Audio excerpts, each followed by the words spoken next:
네, 월요일 시장 마감 다가오고 있는 상황입니다. 전문가들은 우리 시장에 대해서 어떻게 분석하고 있는지 알아보도록 하죠. 먼저 3명의 전문가의 의견부터 확인해 보도록 하겠습니다. 자, 유진투자증권 잠실지점 우원명 부지점장입니다. 지수가 현재 부담 있는 구간에 들어와 있다고 보고 있습니다. 경기 민감 업종으로의 순환매가 계속해서 예상된다라는 평가고요. SK증권 프렌치클럽 윤종빈 센터장입니다.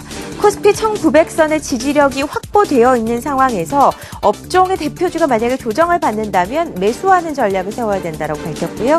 와운넷 이효근 전문가입니다. 지수가 현재 숨고르기를 보여주고 있는 상황에서 경기 민감주의 순환매 대응이 필요하다라고 세 분 모두 대부분 좀 공통적인 이야기를 내놓고 계신데요. 우원명 부지점장과 연결해서 이야기 좀 나눠보도록 하죠. 안녕하세요. 네, 안녕하십니까. 네, 지수가 현재 1900선 위에서 좀 쉬어가는 움직임이 나타나고 있습니다. 언제까지 이런 흐름이 지속될 거라고 보시나요? 네, 지금 보시면 시장은 이제 외국인 수급 상황이 아직은 조금 긍정적으로 유지가 되고 있는 흐름인데요. 외국인 수급이 긍정적이긴 하지만은 지수로 본다면 탄력적인 흐름을 보여주고는 못하고 있는 상황입니다. 그만큼 사실 최근 들어서 흐름들은 어떤 모멘텀이 좀 크지 않은 시장이다라고 이해하시면 될 것 같은데요.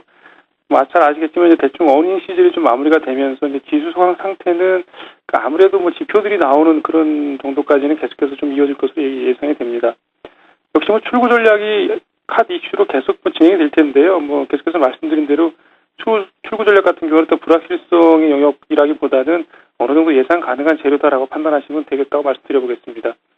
시장 관련해서는 역시 경기 민감 업종의 장세를 그나마 좀 주도를 하고 있는 흐름인데요. 역시 바닥권에서 일정 부분 종목 업종별로 좀 상승하는 흐름들이 있기 때문에 지금 상황에서는 일단 순환 흐름을 겨냥한 단기적인 대응이 필요한 구간으로 판단이 됩니다.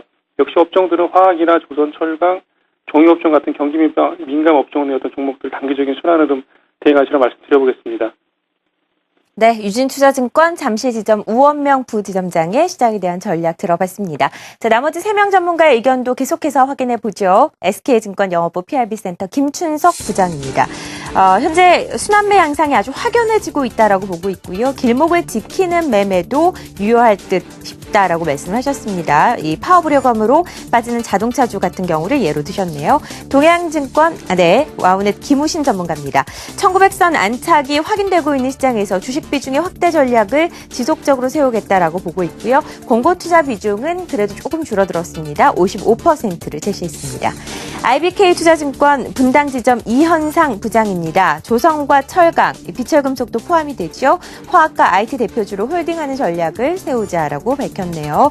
오늘은 SK증권 영업부 PRB센터 김춘석 부장 연결해 보겠습니다. 안녕하세요. 네, 안녕하십니까? 네, 순환매 흐름이 현재 부각되고 있는 시장이다라고 말씀을 하셨습니다. 앞으로도 추가 상승이 가능할 것으로 보시나요? 이런 업종 위주로?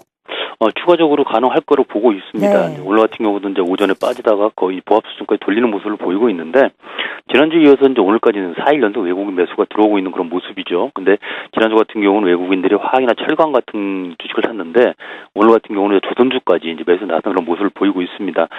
그동안에 이제 가격이 많이 빠져서 가격 메리트가 있는 종목군 쪽으로, 저평가 종목을 매수를 했다고 한다면, 오늘은 추가적인 상승을 보일 수 있는, 이 모멘텀이 있는 종목군 옮겨가는 그런 순환매 양상이 보이고 있다, 이렇게 볼 수가 있을 것 같습니다.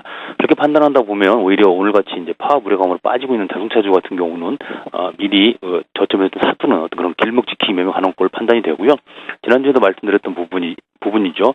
전기차 관련된 2차 전지 투기라든지 아니면 차량 경량 관련된 쪽 같은 이런 자동차 부품주라든가 휴대폰 부품주 같은 경우, 그다음 반도체 장비 같은 경우는 충분히 매수하셔도 될 것 같은 그런 시장이라고 생각을 하고 있습니다. 이상입니다. SK증권 영업부 PRB센터 김춘석 부장의 의견 들어봤습니다.